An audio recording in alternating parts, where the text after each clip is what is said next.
My husband's diner was failing. But that night, she served these strangers with her last supplies anyway.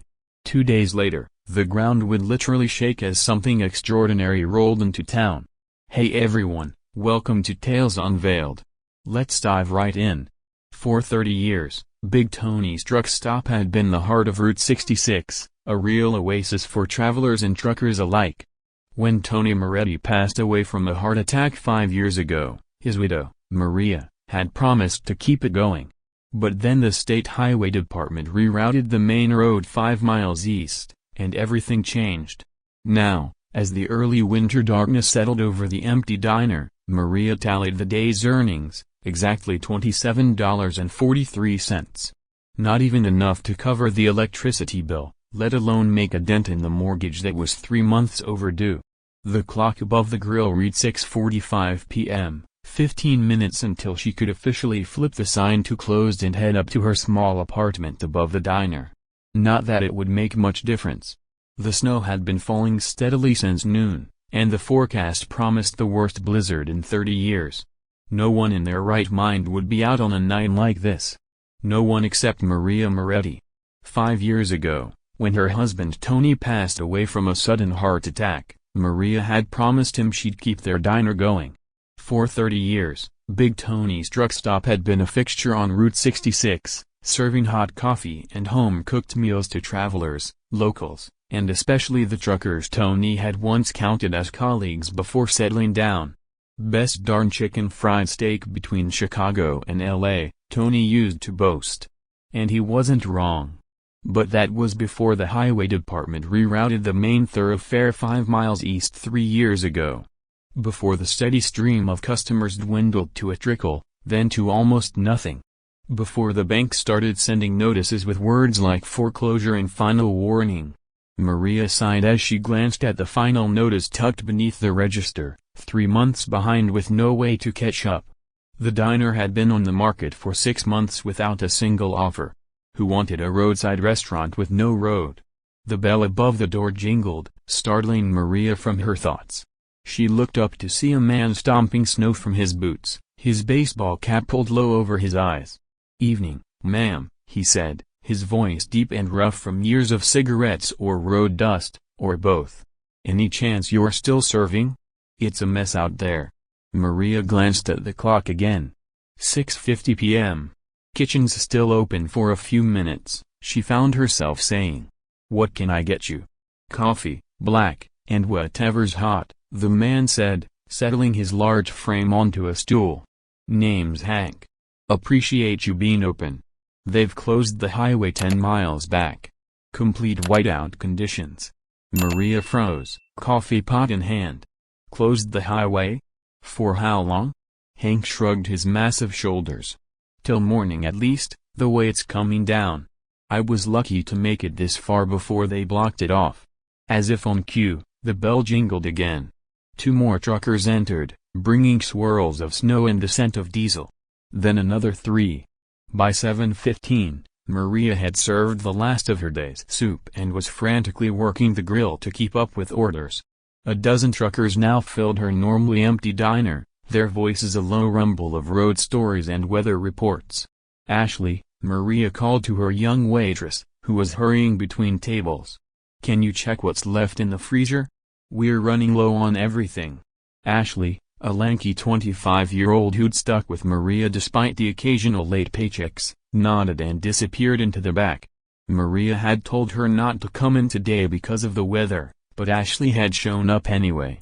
"Can't let you face the dinner rush alone," she'd joked. Neither of them had expected an actual rush. "You folks planning to head out once you've eaten?" Maria asked Hank, who seemed to have become the unofficial spokesman for the group. Hank shook his head. "No, ma'am. Highway Patrol says nothing's moving till morning at the earliest. The motel in town is already full with stranded travelers. Looks like we'll be sleeping in our rigs tonight." Maria glanced out the window. The snow was now coming down so thick she could barely see the outlines of the big trucks parked in her lot and along the roadside. The temperature had dropped well below freezing, and the wind was picking up, howling around the corners of the old building. "You can't sleep in your trucks in this," she said before she could stop herself. "You'll freeze." "Wouldn't be the first time," another trucker chimed in. But Maria could see the concern on their faces. Most long-haul rigs weren't meant to idle all night, especially not in this kind of cold. Maria thought of the empty diner, the mounting bills, the final notice. She thought of Tony, who had spent 15 years as a trucker himself before they saved enough to buy this place. She remembered his stories of kind strangers during breakdowns and blizzards. "For you, a free like is easy. But for me, it is the greatest support and encouragement. For this video, can you give me 1 like and 1 subscription? Thank you very much. The diner's open all night," she heard herself say. "And I've got a small apartment upstairs with a couple of spare blankets. Not much, but it's warm." Hank looked at her with surprise. "You'd do that for a bunch of strangers?" Maria's eyes drifted to the photograph behind the counter, Tony in his trucker days, standing proudly beside his rig. "My husband would never turn away a driver in need," she said simply. As the night progressed, the blizzard intensified. The power flickered once, twice, then stabilized. The ancient heating system groaned in protest against the bitter cold. Around 10 p.m., it made an ominous clunking sound, then died completely. "I know a bit about these old systems," Hank offered, setting down his third cup of coffee. "Mind if I take a look?" Maria led him to the utility room, where Hank spent 20 minutes tinkering with the furnace before it reluctantly rumbled back to life. "Should hold through the night," he said, wiping his hands on the rag. "But you might want to get someone to look at it proper when this weather clears." "Add it to the list," Maria murmured. Hank eyed her curiously. "Tough times?" Maria usually kept her troubles to herself, but something about the genuine concern in his voice broke through her resolve. "The highway reroute took most of my business 3 years ago. Been barely hanging on since." She nodded toward the window, where the edge of a snow-covered for sale sign was barely visible. "This month's probably my last." Hank nodded thoughtfully but said nothing more. By midnight, Maria had exhausted nearly every scrap of food in the diner. She'd made sandwiches, heated the last of 3 different soups, and brewed countless pots of coffee. When she realized it wouldn't be enough to last the night, she'd trudged through the snow to her apartment to raid her personal supplies. The truckers tried to pay, but Maria waved them off. "Your company is payment enough," she told them. "Been too quiet around here since the highway changed." As the night wore on, the truckers shared stories of the road, close calls and bad weather, unusual cargo, the characters they'd met along the way. Maria found herself laughing for the first time in months. "This place reminds me of a diner up in Nebraska," one of the older drivers said. "Run by an ex-trucker who made the best apple pie you ever tasted." "What was the name of it?" another asked. "Don't recall exactly." "Something like Tommy's or Tom's Place." Hank, who had been examining the photographs on the wall, suddenly turned. "Was the owner's name Tony Moretti by any chance?" Maria's head snapped up. "You knew Tony?" Hank was staring at a particular photo now, Tony with a group of fellow truckers at a truck stop somewhere in Wyoming, circa 1998. "Is this him? Tony Moretti?" Maria nodded, moving to stand beside Hank. "Well, I'll be darned," Hank said softly. "He helped me once years back. My rig broke down in the middle of nowhere, middle of winter. No cell service back then." He paused. "Tony stopped, helped me fix it enough to limp to the next town, wouldn't take a dime for his trouble." "That sounds like Tony," Maria said, her voice catching. "You're Tony Moretti's wife?" Another trucker joined them, peering at the photo. "The Tony Moretti who used to run CB Channel 19 during the big storms, guiding folks through the mountain passes?" Warmth spread through Maria's chest. "He loved that old CB. Said it was a trucker's lifeline." She pointed to the base unit still sitting on a shelf behind the counter, silent for years now. "I could never bring myself to move it." One by one, the truckers began to share stories about Tony, how he'd helped one deliver emergency supplies after a flood, how he talked another through a panic attack on an icy mountain road, how his voice on the CB had been a welcome companion during lonely night drives. Maria found herself torn between tears and laughter as these strangers painted a picture of the man she'd loved, not just as she had known him, but as a legend of the open road. "He never told me half these stories," she admitted. "That's Tony," Hank said with a knowing smile. "Never one to brag." By dawn, the snow had stopped, though drifts piled 6 feet high in some places. The highway remained closed while plows worked to clear the roads. Maria, who had caught only fragments of sleep between keeping the coffee flowing and making sure everyone was comfortable, was exhausted but strangely invigorated. When the highway patrol finally announced the roads would reopen by noon, there was an almost reluctant atmosphere among the truckers as they prepared to leave. "What do we owe you?" Hank asked, reaching for his wallet. Maria shook her head. "Not a thing. It was my pleasure." "You can't mean that. We cleaned you out of nearly every scrap of food. And you gave me the best night I've had in years," Maria countered. "Consider it payback for all the times Tony helped one of you out there on the road." The truckers insisted on at least leaving generous tips for Ashley, who had stayed all night despite Maria's protests. Hank was the last to leave, lingering by the counter. "That for sale sign," he said finally. "Is it the diner or the whole property?" "Both," Maria replied. "The apartment upstairs goes with it. Bank's foreclosing at the end of the month if I can't catch up on the mortgage."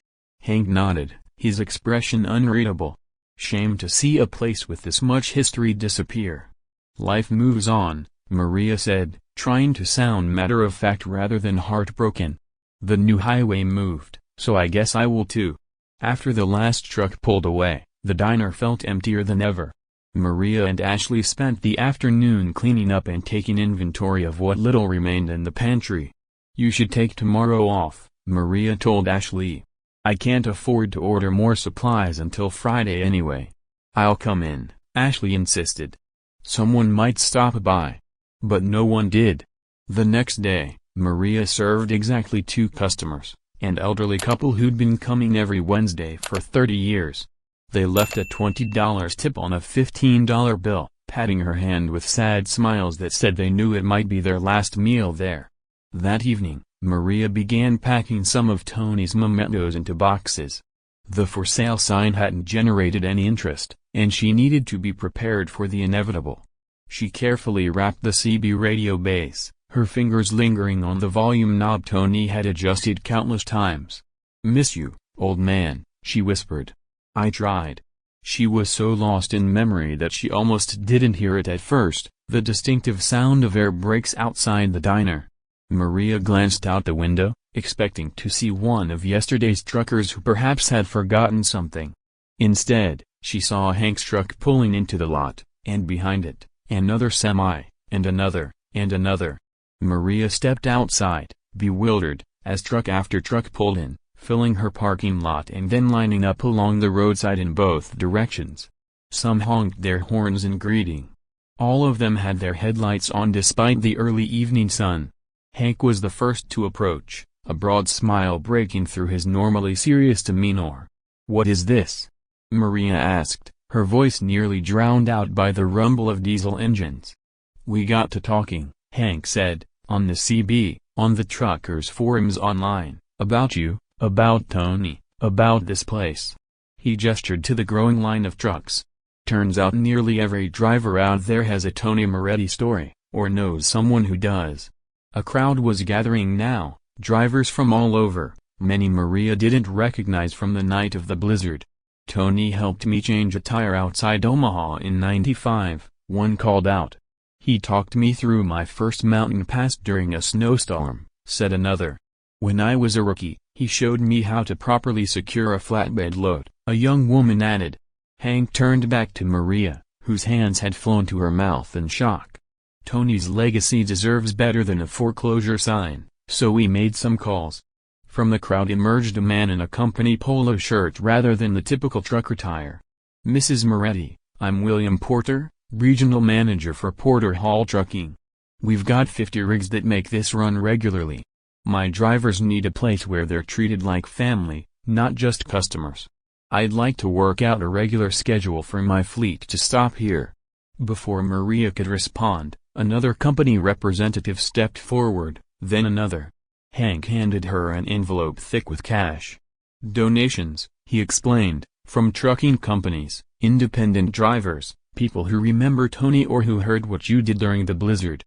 Should be enough to catch up the mortgage and restock your supplies. Maria's vision blurred with tears. I don't know what to say. Say you'll keep this place going, Hank replied. For Tony, for all of us who need a place that feels like home on the road. An older trucker approached, carrying something in his weathered hands. Found this in my storage last night, he said, holding out a CB radio handset. Tony gave it to me when my own broke 20-some years ago. Said he had a spare. Figured it should come back home. Maria took the handset, her hands trembling. It matched perfectly with the base unit still sitting behind her counter. A perfect fit, just like these people who had suddenly filled the empty space in her life. There's one more thing, Hank said, leading Maria back toward the diner entrance. A young man stood there, looking nervous but determined. Mrs. Moretti, I'm Kevin Miller. I'm a graphic designer when I'm not helping my dad with his rig. We thought maybe. He unrolled a large paper to reveal a design for a new sign, Tony and Maria's Trucker Haven. The old highway might have moved, Hank said quietly, but we know how to spread the word. Every trucker in 6 states will know about this place by the end of the week. The CB radio crackled to life for the first time in years, making Maria jump. Someone had connected the handset and turned it on. Voices filtered through, truckers telling others about Tony's place and Maria's cooking. Best stop on the new route. For you, a free like is easy. But for me, it is the greatest support and encouragement. For this video, can you give me 1 like and 1 subscription? Thank you very much. Ashley appeared at Maria's side, wide-eyed at the crowd. Should I start some coffee? She asked with a growing smile. Maria looked at the sea of faces, at the line of trucks stretching into the distance, at the diner that had been empty for so long, now buzzing with new energy. She thought of Tony, of his kindness that had rippled outward. Start the coffee, she said, wiping away tears. And call Darla and Miguel to see if they can come help. Something tells me we're going to need more staff. 6 months later, Tony and Maria's Trucker Haven was nearly unrecognizable. The mortgage was paid in full. The parking lot had been expanded.